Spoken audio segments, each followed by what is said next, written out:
Vote શેરની વાત કરીએ, આમ આદમી પાર્ટીને 42% વોટ શેર મળ્યો છે. ભારતીય જનતા પાર્ટીની ઇલેક્શન કમિશનના આંકડા મુજબ 47% અને કોંગ્રેસને 6.59% વોટ શેર. એટલે કોંગ્રેસ માટે આ સારા સમાચાર, કેમ કે ગત વિધાનસભાની ચૂંટણીમાં કોંગ્રેસને એક પણ બેઠક નહોતી મળી.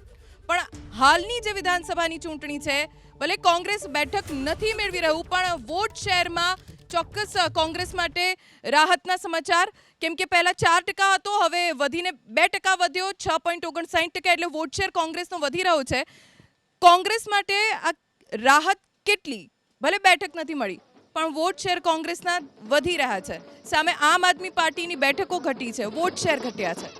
ચોક્કસથી કોંગ્રેસ પાર્ટી દિલ્હી ઇલેક્શન ખૂબ મજબૂતીથી લડી છે અને કોંગ્રેસ પાર્ટી ક્યાંક ભારતીય જનતા પાર્ટી અને આમ આદમી પાર્ટીના જે ધર્મના નામે લોકોને વેચવાના મુદ્દાઓ હતા એનાથી હટીને કોંગ્રેસ પાર્ટી યમુનાની વાત કરી, કોંગ્રેસ પાર્ટી યુવાનોને રોજગાર આપવાની વાત કરી, કોંગ્રેસ પાર્ટીએ મોંઘવારીની વાત કરી, કોંગ્રેસ પાર્ટીએ મહિલા સશક્તિકરણની વાત કરી, કોંગ્રેસ પાર્ટીએ ઇન્ફ્રાસ્ટ્રક્ચર ડેવલપ કરવાની વાત કરી. કારણ કે દિલ્હીને જે દિલ્હી બનાવ્યું છે એ શીલા દીક્ષિતજીની સરકારે બનાવ્યું છે. ભૂતકાળમાં કોમનવેલ્થ ગેમ્સથી લઈને મેટ્રોથી લઈને એમ્સથી લઈને તમામ મેડિકલ સુવિધાઓથી લઈને કોંગ્રેસ પાર્ટીએ દિલ્હીને બનાવ્યું છે અને દિલ્હીના પાયામાં કોંગ્રેસ છે. એટલે કોંગ્રેસ પાર્ટી પોતાના વોટને રિગેન કરી રહી છે. કોંગ્રેસ પાર્ટી મજબૂતીથી ઇલેક્શન લડી છે. અમે ચોક્કસથી જીતવા માટે લડ્યા છીએ, પરંતુ રિઝલ્ટ કદાચ અલગ છે, પરંતુ કોંગ્રેસ પાર્ટી મજબૂતીથી એનો વોટ શેર પણ વધી રહ્યો છે અને વધુમાં વધુ લોકો કોંગ્રેસ પાર્ટીની સાથે જોડાઈ રહ્યા છે.